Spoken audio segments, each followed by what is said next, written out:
Volume 2 tends to be the most neglected of the 3 volumes of Capital, and Engels famously said that it doesn't contain much material for agitation. And so I'm curious as to what inspired you to teach this class on Volume 2, and why do you think it's important for understanding our present moment? I'm actually very fond of Volume 2 in terms of many of the ideas that are present in it. But I also recognize it's a very difficult volume to get through, and so to the degree that I felt that I could maybe help people see some of the insights that come out of it, that I would really like to do it. And since it is neglected, as you say, I thought it might rebalance the view of what Marx was about by, really taking Volume 2 very seriously. Why do you think it is that Volume 2 in particular is the most neglected? I think in many ways it has to do partly with its style. It's very, very flat. There's none of the joy that comes from reading Volume 1. There's no Shakespeare and fetish and all the other wonderful things that go on in Volume 1. It also has a very weak narrative structure, whereas Volume 1 you kind of find yourself being caught up in the argument as it flows along, whereas Volume 2 is a sort of series of episodes. The other problem is, I think, that its subject matter is a bit, at first sight, seems to be a bit out of the mainstream, apart from the very end, where there are these materials on the reproduction schemas, which are, I think, frequently referred to. But I really enjoy all the stuff about turnover time and acceleration and speed up. And of course, in Volume 2, there's also materials about space. So for anybody who's interested in the space-time dynamics of capitalism, Volume 2 is where you really find all the stuff that I think is illuminating that. I think that is a foreign terrain also. I mean, most economists, for example, don't take the sort of spatiality very seriously. And so it takes a geographer like me to kind of say, wow, this is really great stuff we've got going here.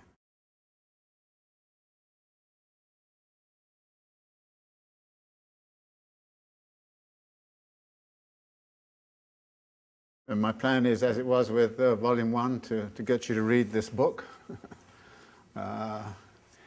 But I approached this task with a certain amount of both excitement and trepidation. Excitement because I actually have found Volume 2 in my own work quite an inspiration. And some of my best ideas have come out of thinking about Volume 2, so I actually find the content of Volume 2 really interesting. But on the other hand, it's rather a boring book. Volume 1 is an interesting book, and in some ways I think it's a literary masterpiece. This is far from being a literary masterpiece. You don't have all of these figures running around that you do in Volume 1. There are no werewolves and vampires and table turning and fetishisms and so on. The figures that sort of rampage across the text of Volume 1, like Shakespeare and Cervantes and Balzac and of course all of the Greek philosophers and so on, all of those literary allusions sort of disappear from Volume 2 into a rather flat, dull, sort of technocratic expose, in which Marx doesn't really spend much time trying to explain to you what's the important part of a sentence and what is not, or what is an important part of a chapter and what is not, and in some cases what is an important chapter and what is not. So the result is that it's actually a far more difficult book. It takes a lot of work. The translator, I mean, it's kind of interesting what he had to say about it. He obviously got fed up having to translate it, so the translator's note, which in here is the translator's preface, about the third thing. He says, as far as the style of writing is concerned, the difference is to be found between the later volumes and Volume 1, while in some part inevitably reflecting the preferences of the translators, are due to a far greater extent to differences in the original text. Volume 1 of Capital, which Marx himself prepared for press and revised after its publication, is palpably presented to the public as a work of science that is also a work of world literature. Hence, not only the splendid rhetoric of many well-known passages, but also the copious references to the works of classical antiquity and Renaissance Europe. Volumes 2 and 3 follow much more in the wake of the less purple passages of Volume 1. So the first opening of Volume 2 starts with actually anchoring itself in Chapter 3 of Volume 1, which is the chapter where most people give up reading Volume 1. So this just gives you some idea of where you're going to be at. And then the guy says, their content is to a far greater extent technical, even dry. And Volume 2, above all, is renowned for the arid deserts between its oases. So I think that's a little hard, because it turns out that what he thinks are arid deserts, in some cases I think it turn out to be rather lush pastures for thinking. So it's not an easy book to read. And for that reason, you have to take very much more seriously the point he made in Volume 1, that there is no royal road to science. And if you sort of fear its the exercise of climbing, then you're going to be in a lot of trouble. You also have to be prepared to wait to get actually the gems which do come out of it. The other thing that happens is that the politics disappears. You know, there's no call to revolution in Volume 2. In fact, reading Volume 2, you wonder where on earth the possibility of revolution exists. And there were some people who read it, Rosa Luxemburg, for example, who complained bitterly that actually Volume 2 makes it seem as if capital can accumulate forever, and that therefore there is no point at which the system is likely to collapse. I think that's not an accurate reading of this text, but nevertheless, there is a kind of sense as to what happens to the politics. And the third thing is that not only is there no literary meat in it, and not much political meat in it, directly anyway, but it's an unfinished text. And as always happens with unfinished text, you have bits and pieces which were written at different periods, and although most of this was written towards the end of Marx's life, in the 1870s, really 20 years after he had written the Grundrisse, and after he'd really worked on Capital. So this is one of his later works. And it was edited by Engels, and of course, as always happens, there's an inevitable controversy as to whether Engels edited it right, or whether if you organize it in a different way, it would look differently and all the rest of it. So you'll have to worry about that when you become an expert on the text. So this is, I think, it's an incomplete work, and so you also have to, not only do you have to actually import the political fire into the text, you also have to find ways to build upon a rather incomplete work. And this is a text which takes a lot of, I think, imagination on your part in terms of taking fragments, which are sometimes fragments which are just sort of good ideas, if you want to call it that, and then run with them yourself. And there's almost no way in which you can come out of this with, if you like, a fixed understanding of, yes, this is what Marx is saying. It's more like, well, this is what Marx was beginning to say. How do we complete what he was beginning to say? How do we take what he was beginning to say and then actually build it into something which is much broader and much larger? When you approach it in that spirit, it becomes a very much more interesting text and a richer text. And as I indicated at the very outset, I find this text extremely exciting when treated in that way. But the text itself, I mean, it really is Marx at his most boring. I mean, those of you who remember Volume 1, you remember all those little passages where he starts to talk about, well, there's a bushel of corn and there's one coat, and this is 1 shilling, and that's 1 shilling and 6pence, and this is something else. And boy, there's a lot of that in here. There's a lot of that in here. And many of the examples he works at interminably by adding up, shillings and pence and so on, and then trying to prove something that could have been proved very easily. And that's, if you like, the desert character of it.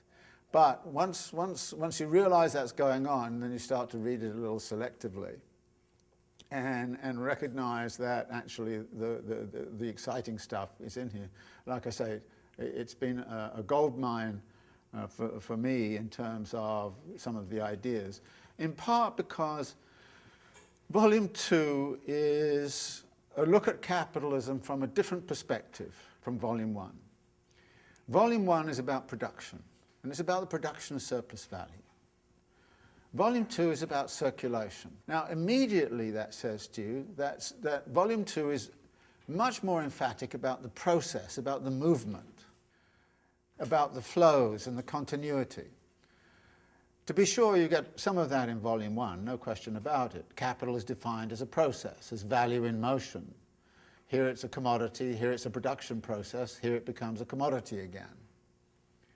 So Marx has some of this in Volume 1, but the center of it, of Volume 1, has this core, which is about the production of surplus value, which of course is about the capital-labor relation and all of the things that go on in terms of the capital-labor relation and all the rest of it. Volume 2 is not about that at all. It's about the process, it's about the flow, and it's a very exciting set of ideas that come out of that, but you get a completely different perspective. For example, if you take the very first page of Volume 2, Marx says this. He says, okay, I'm going to look at the formula for the circuit of money capital, and that is, this is the circuit, which is money, which is going to buy a commodity, and we're going to divide eventually between labour power and means of production, which is then taken into production, and it then becomes a new commodity, which embodies surplus value, which then becomes money once again, plus the surplus value. So he says, okay, this is the system that I'm going to look at. And he's going to dissect it in all of its fine detail. But he then says at the bottom of the very first page, in order to grasp these forms in their pure state. Always be careful when Marx uses the word pure state. He means he's going to actually sort of imagine it's a perfectly functioning capitalist society. In order to grasp these forms in their pure state, we must first of all abstract from all aspects that have nothing to do with the change and constitution of the forms as such. We shall therefore assume here both that commodities are sold at their values and that the circumstances in which this takes place do not change. Now, what were the circumstances?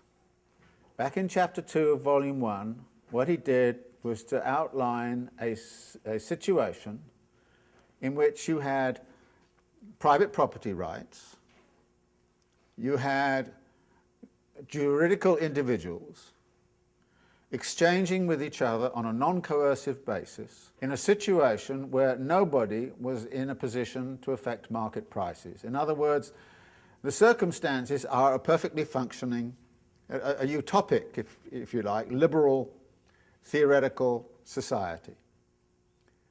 And so he's doing that. But he then adds another one. We shall also ignore any changes of value that may occur in the course of the cyclical process. We ignore any changes in value. What changes value in Volume 1? What's the key thing that changes value in Volume 1? Can you remember? It's the productivity of labour. Technological and organisational change, right? That as technology changes and as organisational change occurs, so the value of commodities is likely to decline. He is actually going to write a whole book where technological change is assumed to be is absent. Technology and organisational form is assumed constant. What is one of the main themes of Volume 1? It's about the theory of relative surplus value, which is about technological and organisational change and the dynamics of it, where it comes from and what its impacts are in the production of the Industrial Reserve Army and all of those other things. In other words, the most fundamental aspect of Volume 1 of Capital, which is changes in the productivity of labour, they're here assumed not to exist. So why on earth write a text which ignores the foundational findings of Volume 1? Now this is sort of an interesting kind of question which you have to grapple with. And I think the answer lies in the idea that actually in Volume 1 there were a set of assumptions about how this flow occurred, which are hidden. And he wants to extract them. And as he extracts them, what he does is to bring a whole set of different considerations into view. Now, the imagery I use here, typically, is to say, look, what we're doing here is generating different windows on the same process. The Volume 1 window is the window of production, changing productivity, labour relations, labour-capital relations, all of those kinds of things, and the dynamics of the system that flows out of that, the general law of capital accumulation, the production of an industrial reserve army, the production of unemployment, all of those kinds of things.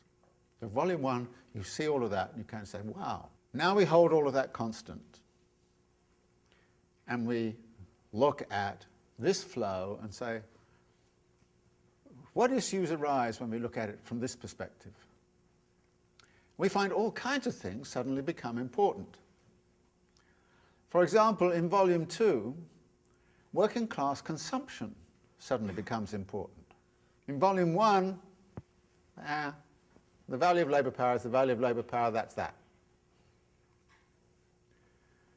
What's going on in the market becomes a problem.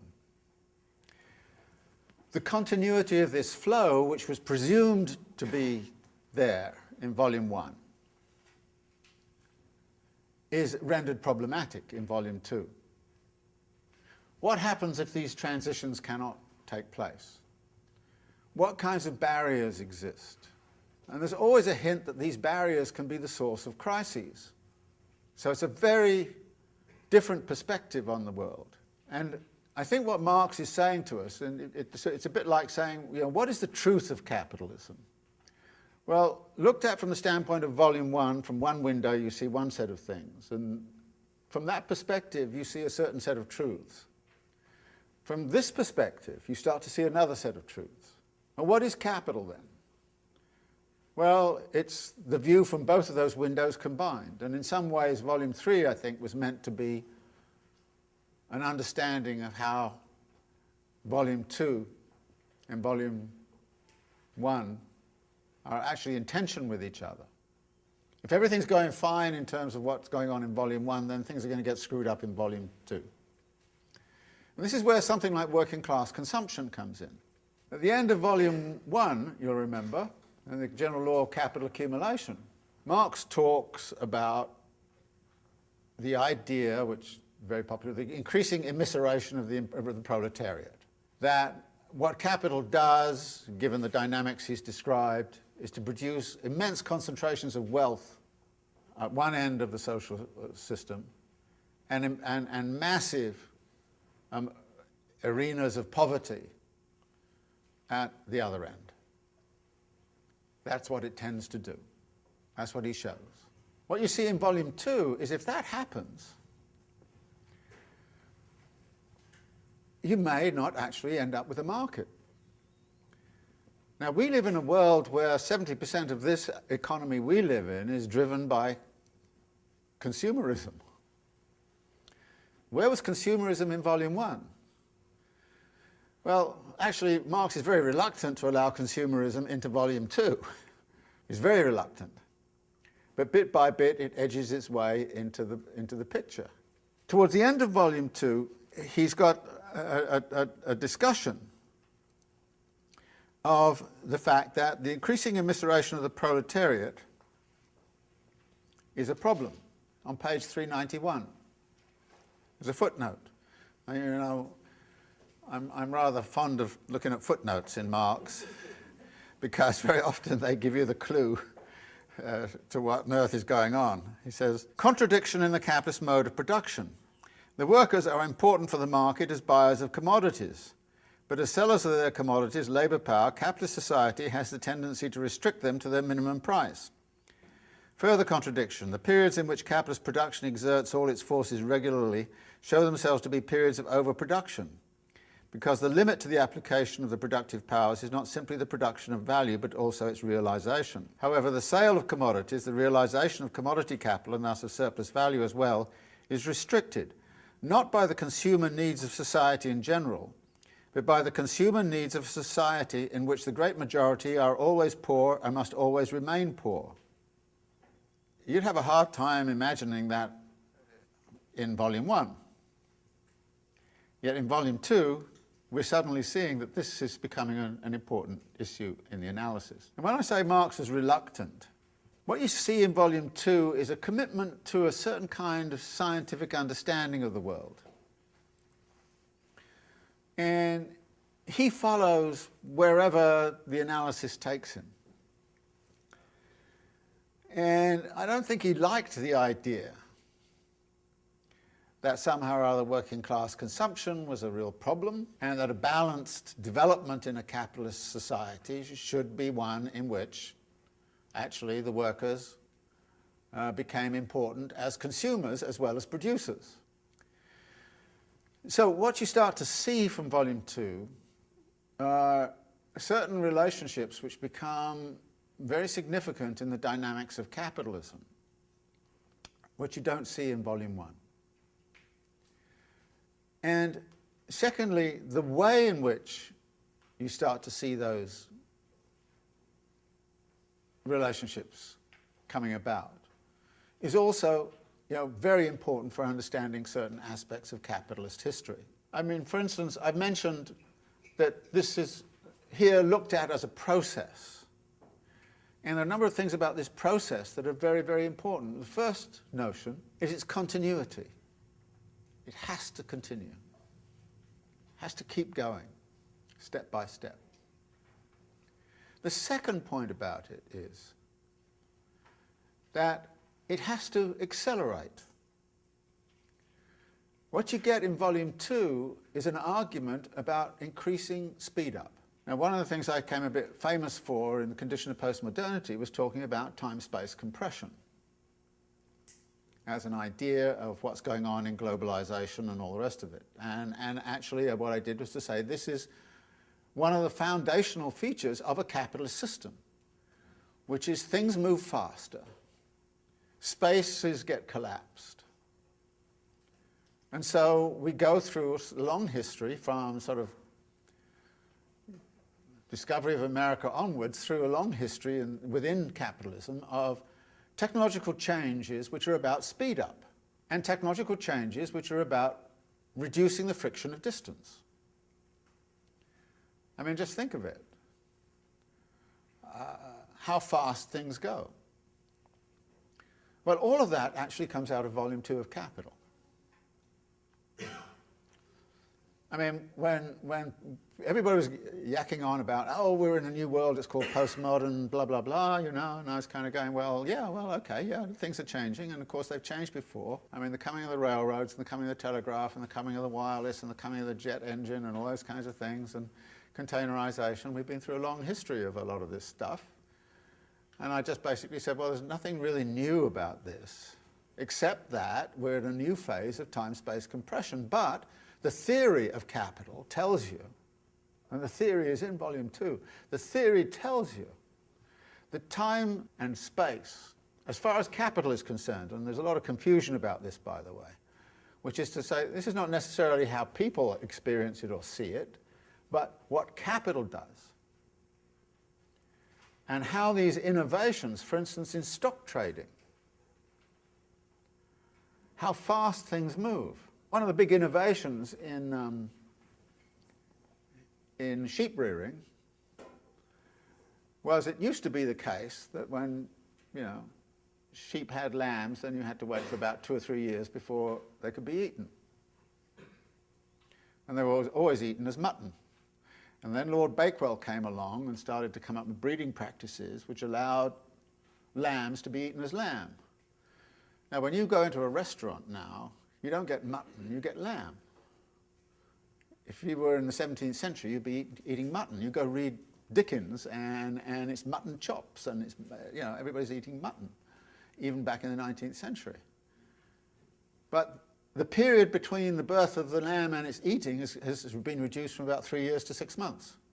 You go look at some of the awful practices of pig farming in this country. It used to be that pigs had 1 litre a year. They now have 3 a year. They're hung in sacks, and they're literally piglet-producing machines. They don't move. They're just teats with, it's astonishing, but they have 3 litres a year. You can even, there's even strategies for increasing the growth of lobsters. I mean, if you have a lobster in a pot, then I've forgotten whether you take it from the cold water or put it in the warm water, or you start in the warm or you go to the cold. I've forgotten which way around it is. But, so speed up becomes everything. And of course, one of the major theses that comes out of Volume 2 of Capital is the faster the moving, the higher the rate of the faster the rate of turnover of capital, the more profit you make. If I'm in competition with you and I can turn over my capital faster than you, I make more profit than you. So the turnover time of capital becomes a crucial question. And you look at the history of innovations under capitalism, which are precisely about reducing turnover time. Now, there's not much here about space. There's just a tiny little bit about space. Transport gets in here a little bit. Now, so I take that one and run with it all over the place. Say, well, the same thing's happening to time is also happening to space. Marx doesn't pay much mind to it. There are a few fragments which you can insert. But the great thing about this is, when he inserts those fragments about the production of space, and there is some stuff in here about the production of space. When he inserts those fragments, they're inserted in such a way that I can see how that relates to the macro argument that he's making. In other words, it's a shard, if you like, of an idea, which kind of says, well, this system is working like this, and this is how it's going, and by the way, there is something here which is kind of, and I say, oh, wow, yeah, okay, I'm going to expand that and talk much more about it. So this is why I find Volume 2 exciting and interesting. It's because all of these kinds of questions tend to get raised in ways which are not raised in Volume 1. And they do have political implications. But we have to actually then insert, if you like, the political implications. We have to find the politics. Marx, for some reason or other, and I think I know why, decided that he didn't want to make Volume 2 a very political text. And I think he was a victim of, what many of us in academia are a victim of, which is a certain ideology of what it means to be scientific. That he wanted to be respectable, for God's sake. I mean, why on earth would he want to do that? It didn't work anyway, so why bother, I mean, he still wouldn't have got tenure anywhere, even with Volume 2, in fact. He's got this kind of thing that somehow or other he wants to be really seriously scientific. And what he does is to have an image of this kind of science he's constructing. And one of the things I want to do in this session is to talk a little bit about that image and what it does to his own work. Because I think what's going on in Marx is the construction of a certain framing of his argument. For example, the first page of Volume 1 of Capital, he's talking about the commodity. And all capitalist societies appear as a vast accumulation of commodities. And then he says a commodity is a use value, and then he kind of says, but The study of use values is the study of history. And we'll come across a little bit later some other comments in which he kind of says the study of consumption, consumerism, doesn't belong inside of economics. And what this suggests is that he sees there is a distinctive field of thinking and theorizing which is called political economy. And that there is a distinction between political economy and history. Now this is, I think, one of the foundations and one of the conundrums that you face when reading Marx. There is all this work in the world of political economy. 3 volumes of Capital, 3 volumes of Theories of Surplus Value, most of the Grundrisse, and all the rest of it. You then get the historical studies like the 18th Brumaire of Louis Bonaparte and class struggles in France and other kind of commentaries. There seems to be no relationship whatsoever between the two. You certainly won't find Marx writing about 1848 and the crisis of 1848 by referring to the falling rate of profit or the relative surplus value or the production of industrial reserve armies or any of that sort. Nothing of that sort at all. So the historical studies. Furthermore, the historical studies seem to be full of historical accidents, like Louis Bonaparte dressing up as the great imperial imagery and all this sort of stuff, and assuming the mantle of his uncle and all this kind of stuff, and creating appealing to a poetry of the past in order to create a present, that kind of stuff. So this is going on in the historical studies. And you wonder what is the relationship between that and what seems to be in Capital a law-like inevitability of the nature of the system. Now this leads people to suggest that actually there are 2 Marxes, and he was really kind of schizophrenic. One is the sort of scientific Marx, the political economist, where he's talking about deterministic laws, where human agency is kind of embedded in these law-like structures. And a voluntaristic world where accident and all the rest of it occurs, which proceeds in a completely different kind of way. And there's a very interesting kind of question, therefore, is what's the relationship between the political economic theory and the history? Now, it's not as if the political economic theory is presented in an ahistorical manner, because Marx is very clear right throughout that capital is a historical construct. It came into being a certain kind of way. It developed certain rules of engagement. It developed certain laws of motion. And Marx is interested in those laws of motion, and what he's trying to do in the political economy is to show us what those laws of motion are. So it's a historical, and at the same time he's also making an argument that there is a historical necessity to overthrow those laws of motion. So it's not as if the political economy is presented in an ahistorical way. No, it's laws of motion which are being constructed through human agency. But once the laws of motion are there, we are all subject to the rules of those laws of motion. Now, this is not a strange idea, because you'll find it in Adam Smith, of course. I mean, it was precisely Adam Smith's point about the hidden hand of the market, was that the dynamics of a society are not open to individual determination. That the market logic, as Adam Smith argued, the market logic, if it is institutionally framed in terms of private property rights and perfectly functioning markets and all those kinds of things, if it's properly framed, will lead to a developmental process which will act to the benefit of all, particularly, of course, if the state, and actually Adam Smith did have a very strong role for the state, if the state is responsible in relationship to how those laws of motion produce wealth and how the wealth then gets distributed. So Marx is taking that kind of position.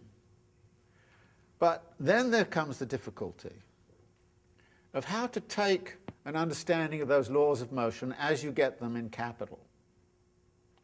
How to take all of those and bring them into a situation where you can use them to understand something like what happened in 1848 or what happened in the Paris Commune. Now, this it seems to me is a crucial kind of question right now.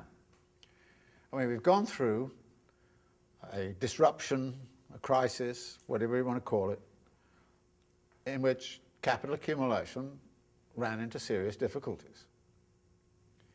Now, do we try to interpret that by going back to the 18th Brumaire? Or do we try to interpret that by going to the falling rate of profit and the political economy?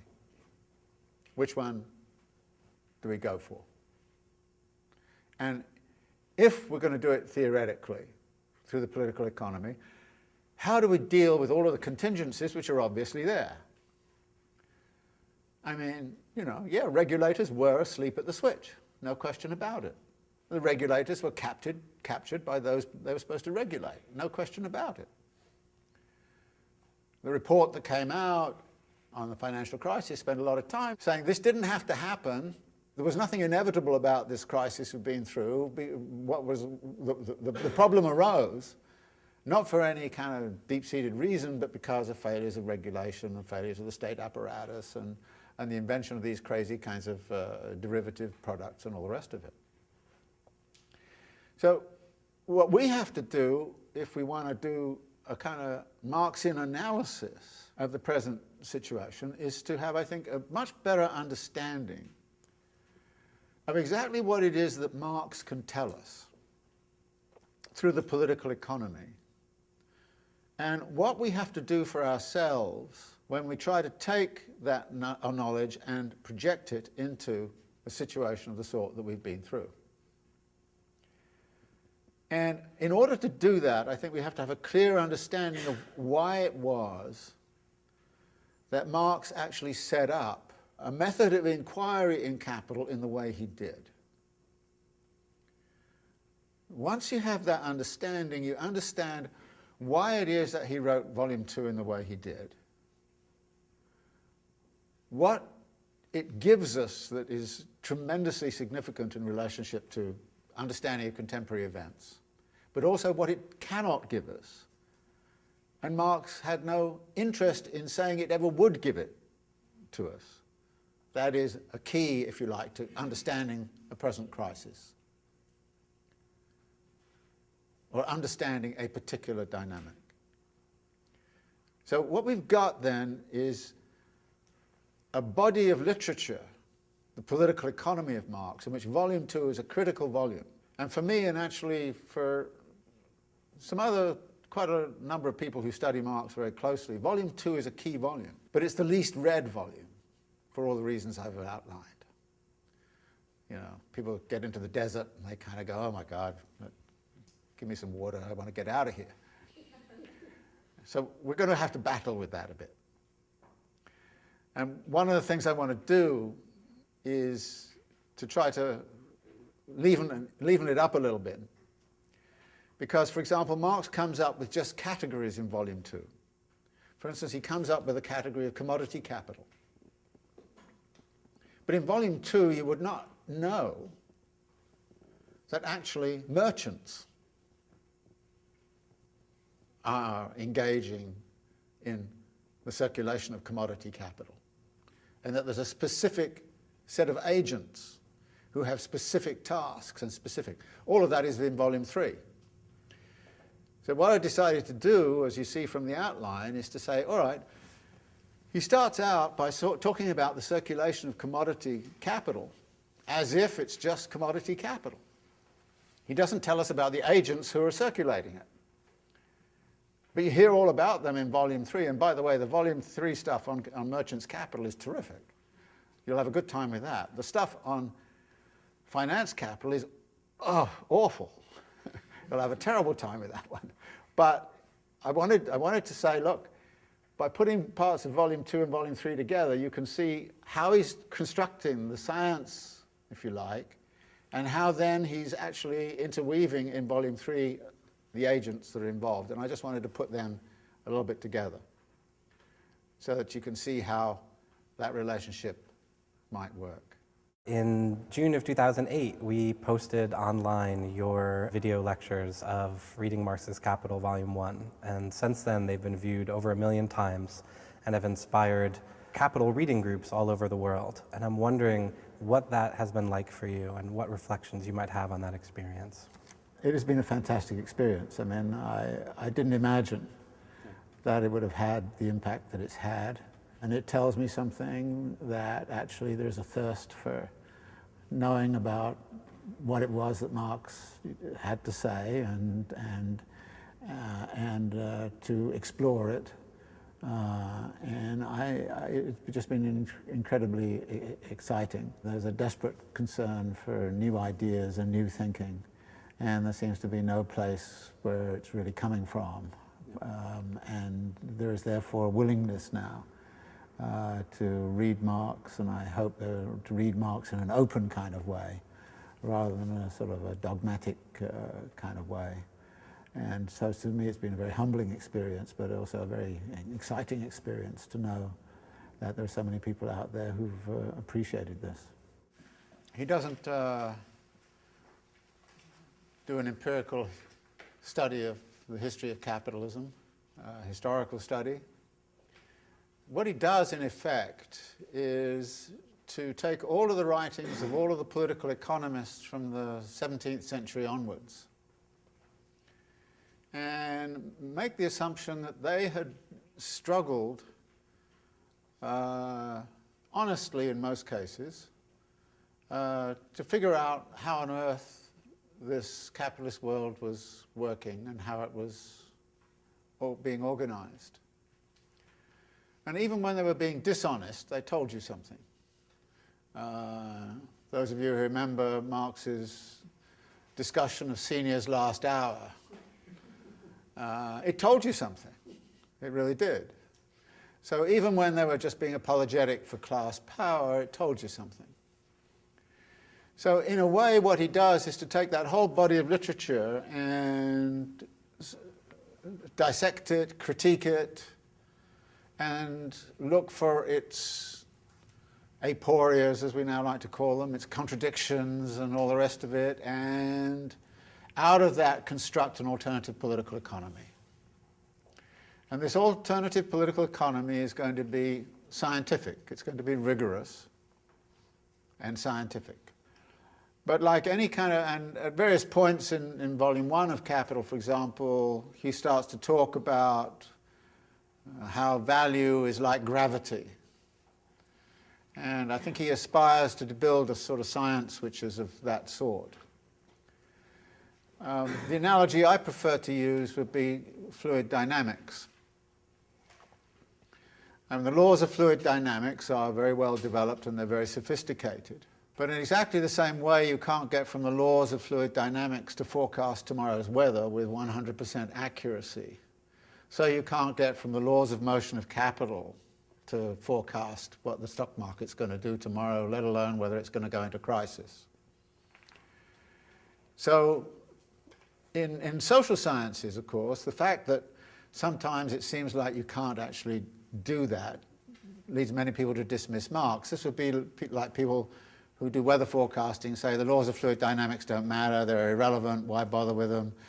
Because, you know, we don't get 100% predictability in terms of, you know, climate change or anything else of that sort. So Marx has that in mind. In doing it, he set up some general kind of propositions which became a guide to how he constructed Capital. And some of these are laid out in the introduction to the Grundrisse, which was also in the introduction to the Critique of Political Economy. And I've just extracted some key elements of this, which is from page 99 to 100 of the Grundrisse, which you should have copies of. Production, distribution, exchange, and consumption form a regular syllogism. Now, he's talking about classical political economy here. He doesn't think they are a syllogism. He's saying classical political economy treats them as a regular syllogism. Production is the generality, distribution and exchange the particularity, and consumption the singularity in which the whole is joined together. Production is determined by the general natural laws, distribution by social accident, exchange stands between the two as formal social movement, and the concluding act, consumption, which is conceived not only as a terminal point but also as an end in itself, actually belongs outside of economics, except insofar as it reacts in turn upon the point of departure and initiates the whole process anew.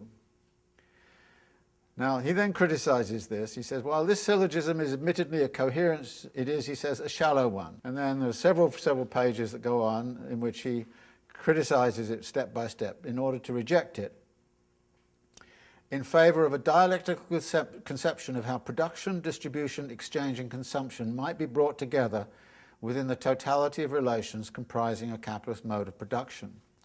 And the conclusion we reach, he says, is that production, distribution, exchange, and consumption form the members of a totality, distinctions within a unity. Mutual interaction takes place between the different moments. This is the case with every organic whole. Now, what this proposes is a structure of the following sort. It says the world of production is the world of generality. It is, he says, and this is the world that is law-like.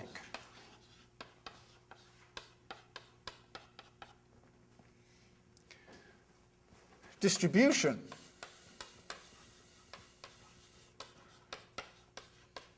and exchange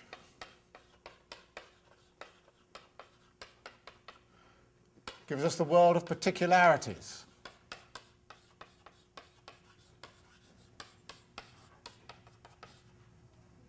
Which is accidental, conjunctural.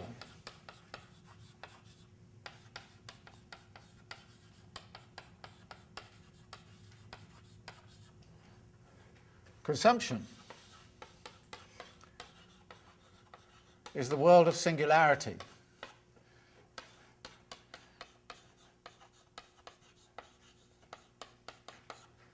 It is unpredictable.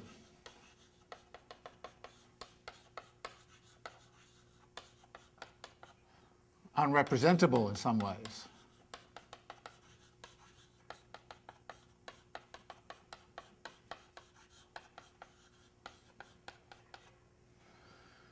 The totality of a society at any one time would be all of these elements working together. But what Marx is concerned with in Capital is to try to talk about, define the laws of motion. This is what he is after. He wants to find out the laws of motion of capital. In order to do that, he has to bracket all of these other elements. Now, if you go back over volume 1, you find that categories get used in a very interesting way. Labour is vital in the world of production, but in the world of distribution, it's the wage rate. Money is crucial. Here, the profit rate. Land is crucial. But rent is a fact of distribution. So you can go on in this manner. Now, how much time did Marx spend in volume 1 of Capital talking about what it was that affected the wage rate? You remember? He spent 2 pages. And he says the wage rate, the value of labour power, which is the equivalent of the wage, is dependent upon, I don't know, climate, the standard of living in a country, the degree of civilization in a country, the state of class struggle, all those kinds of things. But then after he goes through and he lists and he lists and he lists for about a page and a half, and then he says, but in a given situation, the rate is known, and we fixed it. No more discussion. There's a whole set of chapters on wages where you expect there's going to be an even deeper discussion of all of that, but none at all. So there's no discussion in Volume 1 of Capital of class struggle over wage rates and the whole history of class struggle over wage rates. Not at all. Right? Same is true of the profit rate. Yeah, there's a rate of surplus value, but, you know. And land is a key input, but we certainly don't get any discussion of rent. We don't get any discussion of the rate of interest, which is a fact of distribution. So that profit, interest, all of these are facts of distribution. So when I mentioned to you at the outset, when we want to understand something in its pure state, purity to him means this is the world I'm going to look at in its pure state, and I don't care about what's going on in the world of distribution. Yes, we know wages are there, and yes, we know there's going to be struggle about it, but I'm not going to import that into the theory because it's a conjunctural thing. And it's an accidental thing. There's fights going on it all over the time, and so are rents, and so is the interest rate. So he doesn't want to import these into the analysis at all. He wants to keep them out of the analysis. And we're going to see that in Volume 2.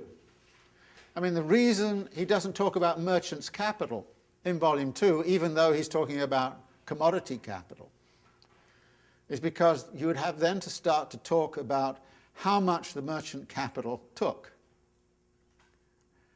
Now, that's a very important issue for us right now. How much does Walmart take, IKEA, Gap, Benetton, etc., etc.? I mean, merchant capital is a very important, powerful force. What's its class relation with production capital? Well, IKEA, Walmart, dominate production. The producers are caught, in many instances, under the domination of merchants' capital. Right? I mean, these are very important issues for us in terms of understanding the contemporary dynamic. I mean, to what degree is the present crisis have something to do with the hegemony of merchant capital vis-a-vis production capital? I mean, how important is Walmart in organizing production?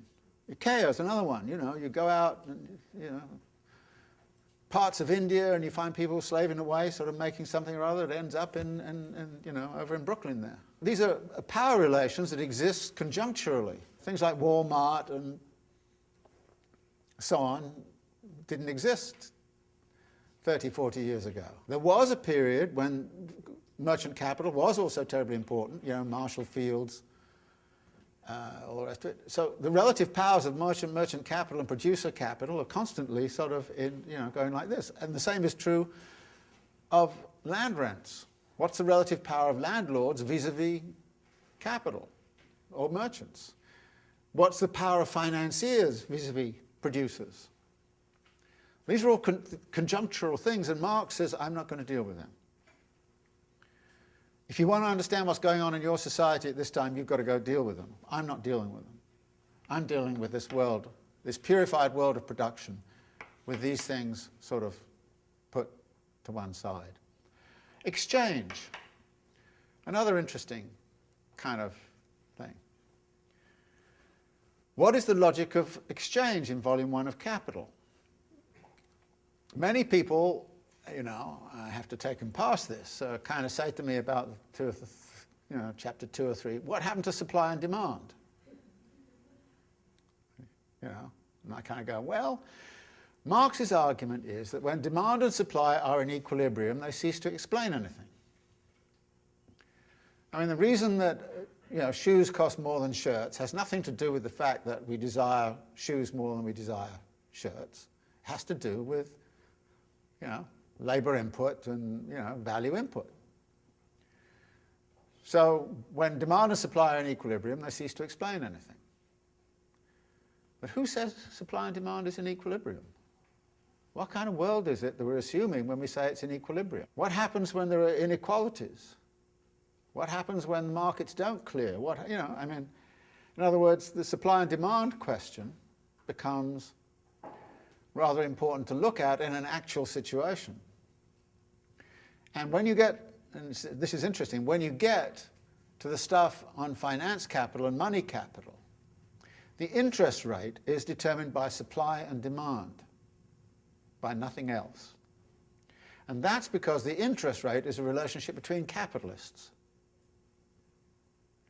So when you get to the chapters on the interest rate, you're going to see the supply and demand suddenly becomes important. Which is why Marx didn't want to actually introduce it into the whole argument right now. Because he didn't want these conjunctural elements to enter in. So we have the market. So we have a supply and demand. The other thing about the market is one of the other big assumptions of volume 1 of Capital, which erupts every now and again, is that there is something which is guiding, which is forcing everybody into certain paths of action. And that something is called the coercive laws of competition.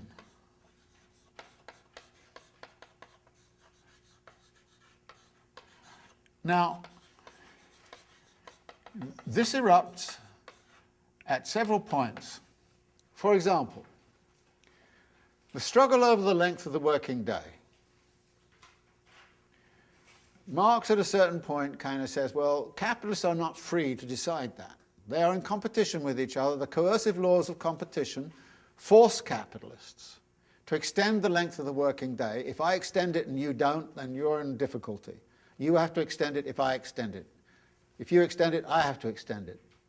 So the coercive laws of competition play a very important role in the chapter on the length of the working day, because that is what forces capitalists to all go to the lowest common denominator, forces them to a politics of what Marx calls après moi le déluge.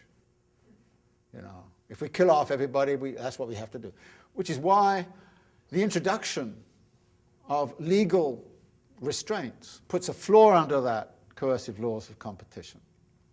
The whole argument would not work unless you were living in a very competitive society. The other place where coercive laws of competition becomes crucial, there are several, by the way, in Volume 1, is in the theory of relative surplus value. What drives technological change? Organizational change. If I have a better technology than you, then it's the coercive laws of competition that force you to, in the end, adopt my technological and organizational form. And it is competition between entrepreneurs that forces them. So when it comes to the coercive laws of competition, this plays a very, very important role, and Marx has an interesting way of putting it in the Grundrisse. He kind of says, competition doesn't define the nature of capital. It is the enforcer of the laws of motion. Well, what happens if the enforcer goes to sleep? What happens if you've got monopoly power?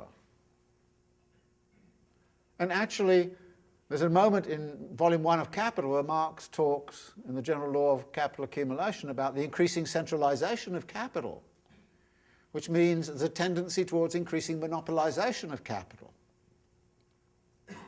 How do the coercive laws of competition exist in a society where monopoly power is becoming more and more significant?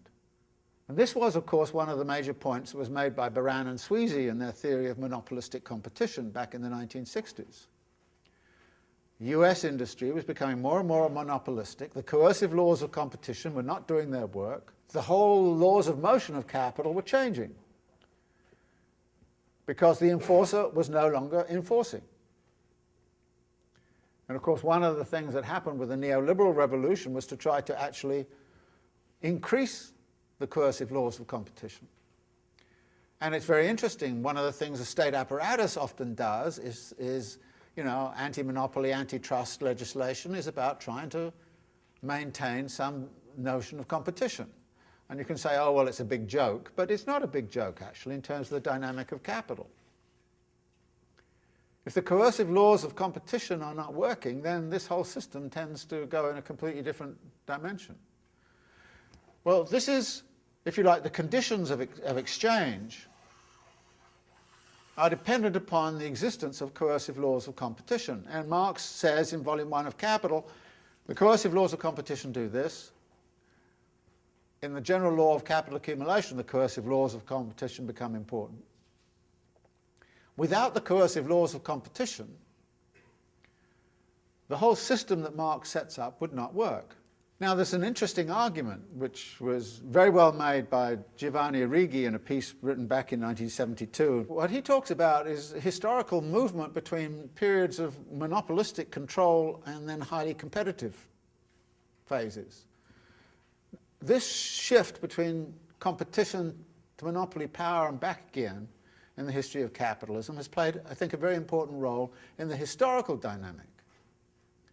Marx does not deal with that, except in a few places where he starts to talk about the laws of centralization of capital and the fact that competition always ends up as monopoly. He has those kinds of comments. But what he does is to try to analyze in a pure state the dynamics of a system in which it is assumed the coercive laws of competition are doing their work. It is assumed that demand and supply are always in equilibrium. And then we get to this curious notion about consumption being a singularity. Now, singularity is a kind of difficult word, and I'm not quite sure. Those who are experts on Spinoza and so on will probably find it back in there. And it's something that's made a lot of in Hart and Negri, for example. But the idea of a singularity is that it is something which is unpredictable, unrepresentable. It is a point in a mathematical function which is not predictable within the function. And it can erupt to infinity or it can go anywhere. I mean, when Marx says consumption is a singularity, I think what he's talking about is the way in which human wants, needs, desires, passions, whims are unpredictable. I mean, why would people suddenly, like green shirts as opposed to blue ones? So when Marx calls it a singularity, he's kind of saying this is something that we cannot grasp theoretically, we cannot even represent it properly. There is something there which is uncontrollable, which is outside of governance. Now, there's an interesting thing here, because when he introduces this notion of consumption as a singularity, you immediately think of final consumption, i.e. what consumers are about. But there is something else here, which is one of the issues that comes up immediately after he's raised this question of consumption is, well, there is productive consumption.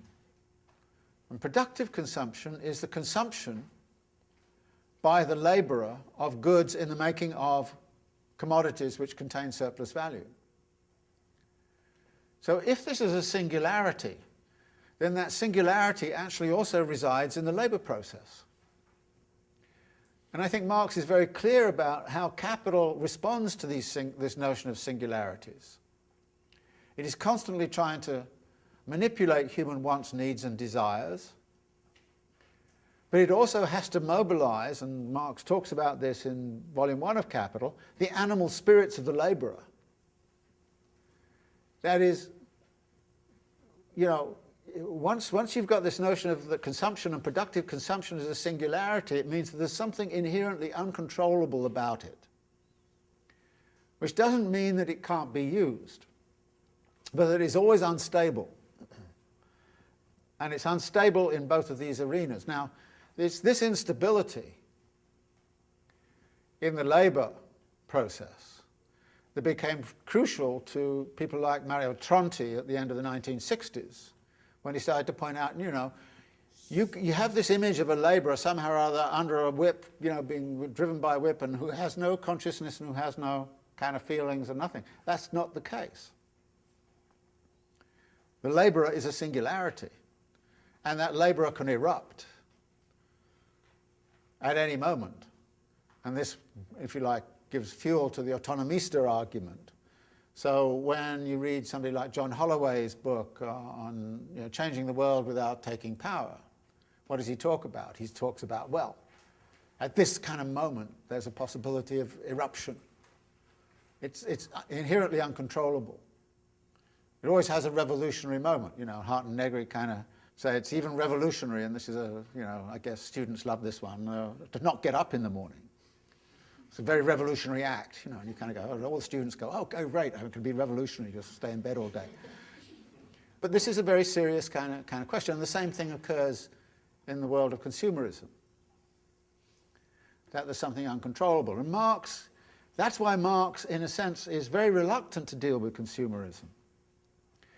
And of course, there's a whole history of Marxists not dealing with consumerism at all, and not wanting to deal with it. And part of that began to be changed when cultural studies came along with Stuart Hall and all those other people. And then eventually, of course, the trouble was that people started to take this issue of consumerism and singularity as if it bore no relationship to the production. Now, here's the point. If you want to understand the totality of a society at any given moment, you have to be prepared to work across all of these elements together. You have to look at the struggles that are going on, the conjunctural struggles that are going on between different factions of capital, and over the wage rate, over the profit rate, over the rate of interest, over the return of merchant capital, over land rents, over taxes and all the rest of it. You have to think of those, but you also have to think about the singularity and the possibility of eruptions. And I think that, again, within Marx's own theory, there is a space for understanding something like what's been happening in Egypt, that suddenly this thing blows. Totally unexpected. Nobody thought it would happen. And then all of a sudden it does. This is the singularity, if you like, erupting. And in Marx's theory, he clearly understands that, and that's what he saw happened in 1848. This is what he saw happened as Louis Bonaparte came in. In other words, there is a way of understanding the relationship between the law-like and laws of motion, which are being dispelled out up here, and this, when we start to look at society as a whole. But Marx's own project in Capital is to produce something which is simply the laws of motion without taking account of any of these other elements. Now, whether he was right to do that or not is a kind of, you can debate about it, but you've got to understand that that is what he's doing. And the result of that is that you can learn certain things from Marx which you might not otherwise understand. That is, once you understand something about these laws of motion, it's terribly, terribly important to understand that all of these other elements are indeed, to some degree, contingent. But at the same time, you don't imagine that society is determined by them. It's not at all. So there is a way, and I find it increasingly interesting to sort of think about a way to try to bridge the gap between the political economy and the history, which is what I was trying to do in The Enigma of Capital, and what I tried to do in the neoliberalism book, is to find some way to write out what I understood from the theory, but also to try to integrate it into an understanding of the dynamics of the crisis. Now, there is another level that Marx appeals to. Just before this passage, he introduces another category, which is the universal. And this is about the metabolic relation with nature.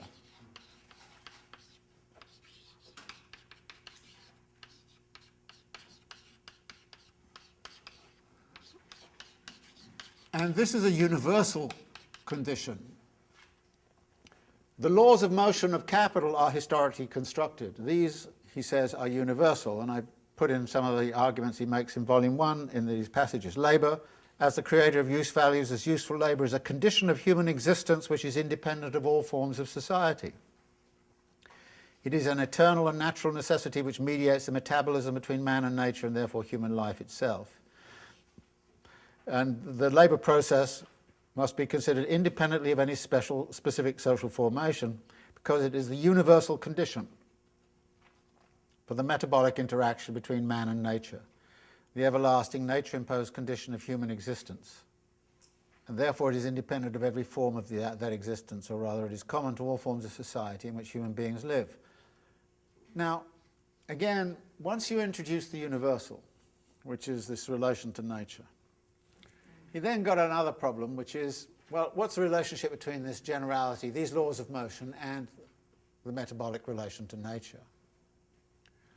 Clearly, the laws of motion, and we've already talked about this to some degree, are such as to redefine what a natural process is. In pig breeding, for example, I've already mentioned that. You know, they become a different kind of nature.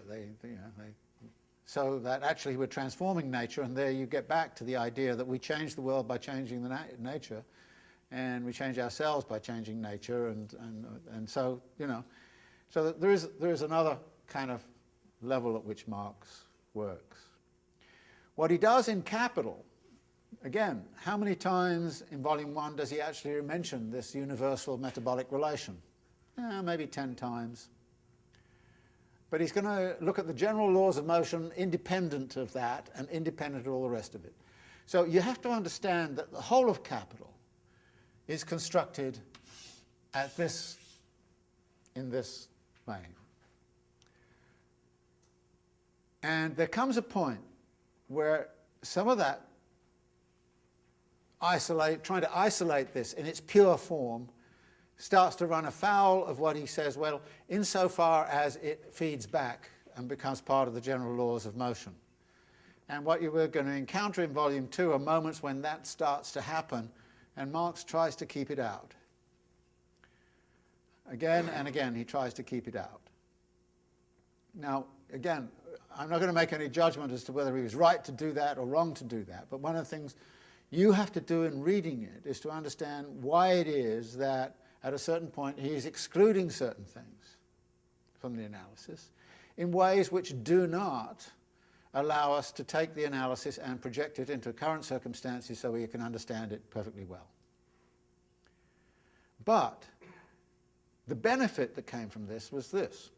Marx formulated his ideas about capital in the midst of a crisis of 1857-58. If he had included all these other elements in it, we wouldn't have got the general law of capital accumulation, the production of the reserve army. We would not have got the reproduction schemas which we get at the end of Volume 2. We would not have got many of the other insights we have. In other words, it allowed him to create an abstract understanding of a capitalist society outside of the specificities of 1857-58. Outside of the specificities of what was going on in his own particular moment and his own particular time. And it is precisely for that reason that we still read Marx today. Because he created a theory of a pure capitalist mode of production, and to the degree that we still live in a capitalist society, so these laws of motion can still be seen as operative, and still are operative. You don't have to look very far to see them. So the benefit that came from this was huge in terms of creating a level of understanding that was above the particularities of certain circumstances. The deficit is that it doesn't allow you to explain that circumstance in its particularities or its oddities. But that's what we have to do. So the point here is to kind of say what we have to do is to understand what we can get from Marx and what we have to do.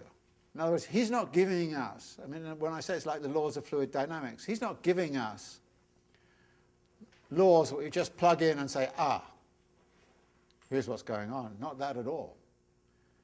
He's giving us an understanding of laws of motion, which are there. But we then have to build around those laws, understanding of laws of motion, all of this stuff about what's accidental and conjunctural, what's going on in this unpredictable kind of world, and how do we integrate it with the kind of the transformations of nature and the production of nature? How do we do all of that? In other words, that's the work we have to do. And this is why I think it's so important to understand something about the nature of his method and the nature of his project. Within that project, certain rules apply. And let me go to the last part of the Grundrisse I want to mention in the paper. He says, production predominates not only over itself in the antithetical definition of production, but over the other moments as well. So production dominates, but there's some weird way in which it dominates over itself. The process always returns to production to begin anew. That exchange and consumption cannot be predominant is self-evident. Likewise, distribution is distribution of products, while as distribution of the agents of production it is a moment of production. A definite production thus determines a definite consumption, distribution and exchange, as well as definite relations between these different moments. Admittedly, however, in its one-sided form, production is itself determined by other moments. Now, what the hell does this all mean? It's typical Marx kind of prose, where you don't know what is doing what, but actually it turns out it's not too difficult to unravel. Provided you understand that there are two meanings of production in here. What is volume 1 about? It's about the production of what? Surplus value. Surplus value is a social relation. It's not about material production, it's about the organization of material production to satisfy that social relation. So it's the production of surplus value which is significant. So when he says production predominates not only over itself in the antithetical definition of production, he's simply saying the production of surplus value dominates over the physical processes of production. Now, a lot of people misread this as saying, well, actually what Marx is saying is that material activity dominates over everything else. But this is not material activity that dominates. This is social activity that dominates over everything else. And it's kind of very weird because if you read that as, well, this is material production which is predominating over everything else, you then end up with all of those kind of materialist determinations that, human beings are, just sort of products of the material processes they're engaged in. Well, but this is not what he's talking about at all. And, and anybody who just thinks about what the main sweep of Volume 1 of Capital is, it's about the production of surplus value. That's what it's all about. And it's about the production of surplus value through the organization of material production processes so that surplus value is realized. And the social relation between capital and labor is preserved. Okay. So it's the production of surplus value and the reproduction of the capital-labor relation which predominates over all else. Now what I see him saying here is, that's what dominates over all else. But consistent with that, if that is the law which exists up here in production, then there are all forms, all manner of distributional forms that can exist which may be consistent with that. It's perfectly possible for you to have an authoritarian, dictatorial, neoliberal regime in Chile under Pinochet coexisting in a world with a social democratic Scandinavian. It's perfectly possible for completely different distributional arrangements to coexist in this world, provided that they do the one thing they've got to do, which is produce surplus value. Right? As long as they do that, then there's an immense variety of distributional arrangements that become possible. there's an immense variety of exchange relations, and which can become possible. And the same thing applies to consumption. Yes, it's a singularity, but it's not an independent singularity floating out there in space. It's a singularity that is embedded in this requirement that surplus value be produced, no matter what. So when Marx talks about, production predominating, it's not material production. It's social production and social reproduction. Absolutely crucial. And one of the things I get really kind of annoyed at in discussions, or when I read about, people, particularly the critics of Marx, kind of say, well, he was a materialist and he just believed that material processes dictated everything. Untrue. Untrue. I mean, this sentence doesn't make sense unless you take these two learns. And as soon as you put those in there, it makes a lot of sense. And he says, the last couple of sentences, definite production thus determines, a definite consumption, distribution, and exchange, as well as definite relations between these different moments. That is, the requirement that you produce surplus value is the fulcrum of the law of motion of capital. That's the requirement.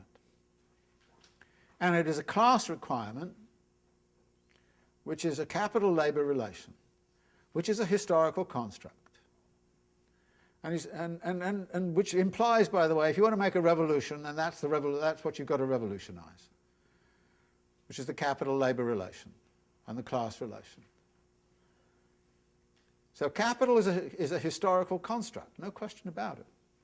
But it's a historical construct which, once it is there, forms laws of motion to which we all have to conform, to which distribution, consumption, exchange all have to conform to some degree or other, which doesn't mean that they all have to look the same. There can be different distributional arrangements, there can be different consumer regimes, infinite variety of ways in which exchange is set up.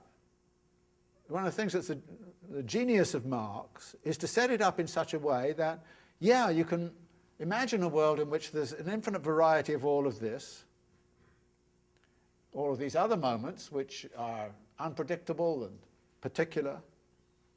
You can imagine that world, but you can also imagine it in such a way that the core laws of motion about the production of surplus value and the reproduction of surplus value and the reproduction of the class relationship between capital and labour is also foundational and fundamental.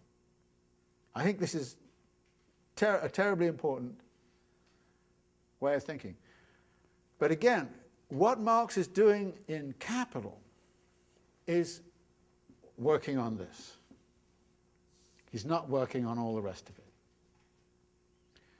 And I can't emphasize too much that both critics and admirers of Marx, I think, don't quite appreciate the limitations he put upon himself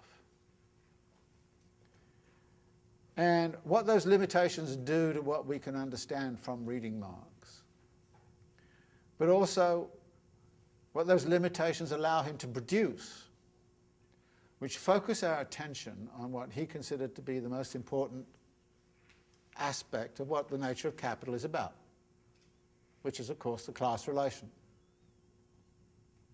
That's the central thing. So, in setting up Volume 2, what he does is to try to stay at this level. And there are many phases where he kind of says, well, I now have to get into something like this question of turnover time. I'm only going to examine it insofar as it has relevance for this, for the generality, for the laws of motion of capital. And I'm going to exclude everything else. And you'll find many passages where he does that. This is not relevant to us given our objective. And once you understand that, I think, like I say, you understand both the strengths and the limitations of Marx's own analysis. I think I've been hammering on this point, so maybe I should stop here and get some reactions to you. You're all kind of looking at me like, what? What?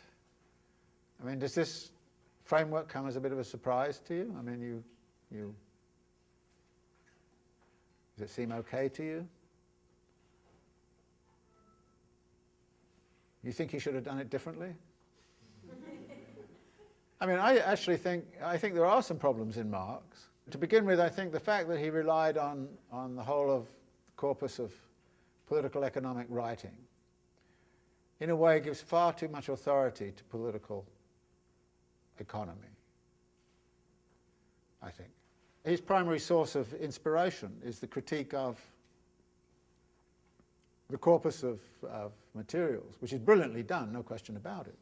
But it gives a great deal of authority to classical political economy, including the idea of perfectly functioning markets and competition as the enforcer of the laws of motion of capital. And I think there are some problems also with these distinctions. And what is interesting is as you go through, so you start to see these things start to break down a bit.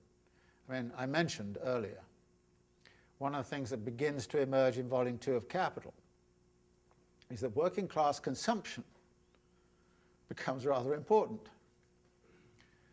And Marx is honest enough to say, well, workers are given money.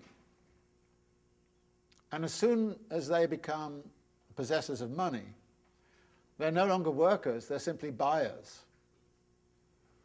And so the movement there is from a situation where they're in the capital-labor relation to where they're in a buyer-seller relation. And as we know, buyers, those who hold money, have a good deal of discretion as to what they do with it. So there's a big kind of question then as what happens when workers' discretion about what they're going to spend their money on enters into the picture. So, and he's reluctant to bring this in here because it's allowing consumption to sort of interfere with these laws of motion, but he can't keep it out. But I think his reluctance to allow it in is on the one hand understandable given the rules he set for himself. It seems to me these are the rules he set for himself. And if you should read actually the introduction to the Grundrisse and read it very carefully and not read it, you know, I mean, you've got to be prepared to read in the way I was sort of saying, well, is production means surplus value, not... I mean, those are the rules he set himself in writing Capital. And he stuck with them most of his life. And the rules had to be bent. They didn't kind of work at various points. I mean, I mentioned the reason that the whole stuff about interest and so on is such a muddle is because he can't find anything that determines the rate of interest other than simply supply and demand.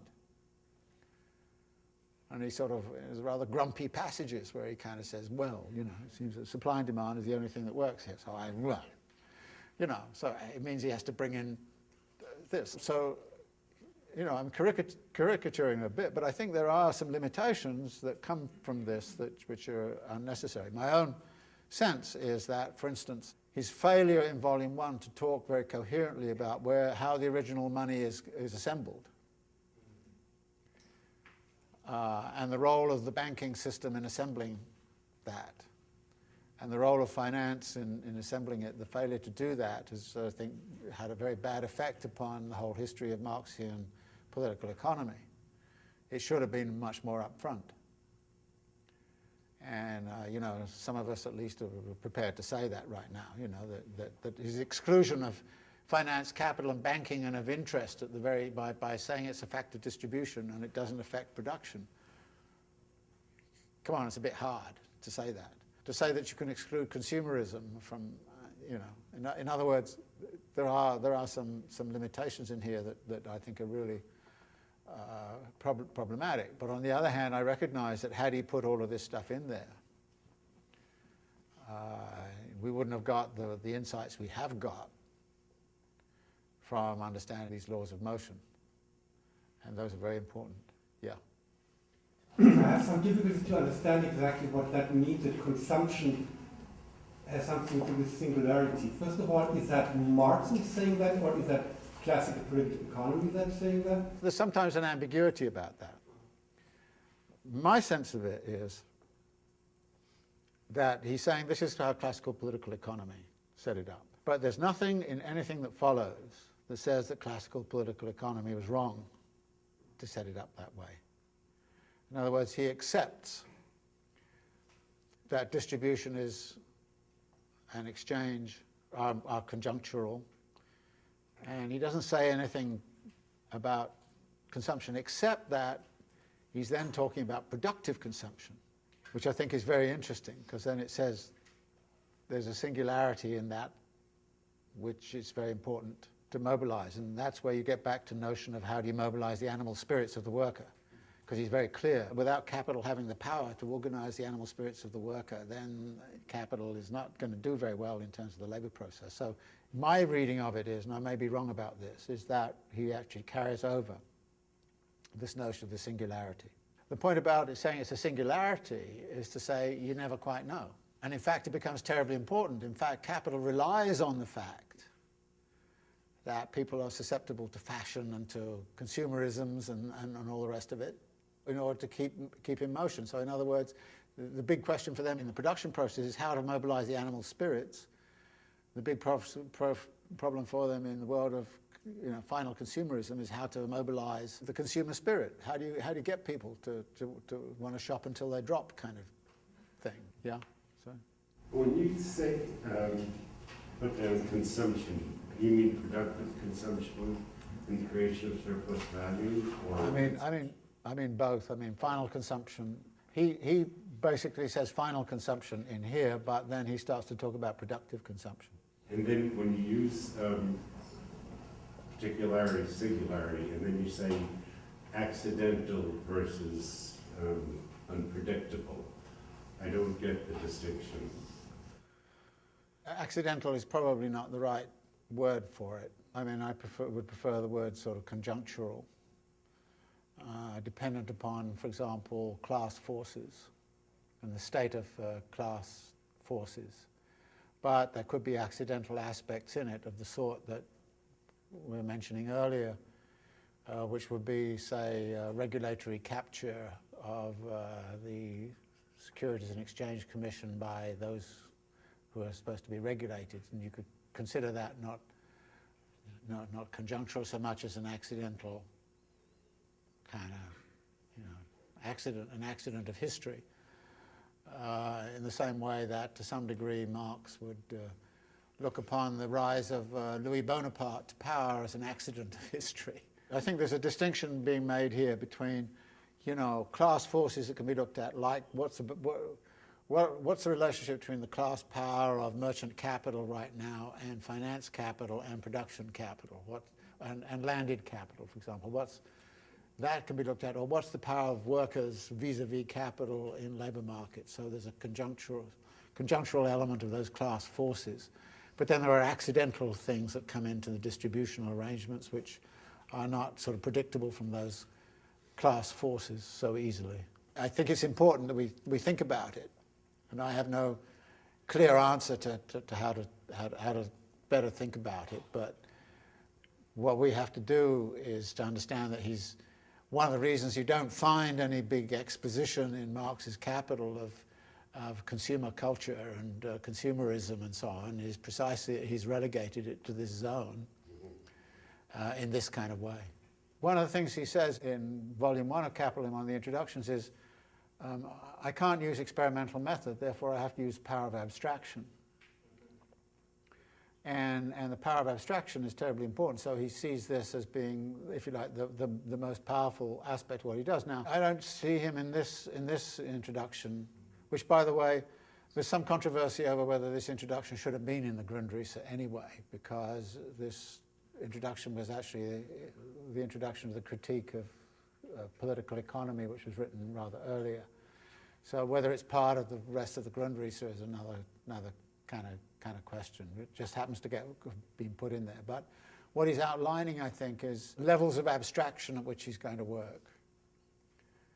And I think but what's impressive to me is the way in which he kept to these in the text. I mean, when you read volume 2 with this in mind, these phrases where he kind of says, I'm not going into this because this is not the pure theory. When he says at the very introduction, I'm going to deal only with the pure theory, therefore I'm going to eliminate all technological change.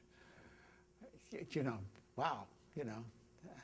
He doesn't say I'm going to eliminate all distributional arrangements, but then he said that in volume 1. He kind of said, well, the surplus gets divided amongst everybody, but I'm going to pretend the distribution doesn't matter.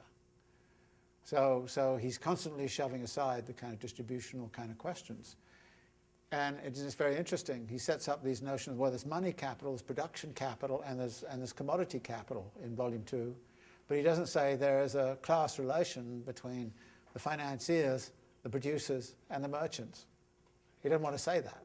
So that all comes in volume 3, which is why I want to put the volume 3 stuff in so it parallels this kind of, and it's interesting to do it. Yeah. Is it the singularity in the labor process that basically makes revolution possible in sort of capital-labor relations? Is that sort of how that? Well, some people argue that, yeah. I mean, that's what Tronti and others argued, yes. And that's what people like Holloway argued, yeah. But it doesn't have to, that there's other ways to look at it, or that doesn't have to? Well, no, I mean, to the degree that the class relation between capital and labour is a focus of struggle over, for example, the wage rate, and there's a class struggle over the wage rate, or a class struggle over the length of the working day, which the struggles in the marketplace as well, which also go on. I mean, I actually think, you know, one of the things to look at here, again, and this comes important in volume 2, is where are the sites of struggle and what are the struggles over? You know, and yeah, I mean, but what emerges is the production is certainly a key point of struggle. No question about that. Whether it's the only point of struggle, I would argue personally, no, it's not the only point of struggle. There are many points of struggle. So maybe we should stop here, and next week then we're going to do the first 3 chapters in the light of all of this. I don't know whether there's a convenient bar around the corner somewhere where we can have a drink.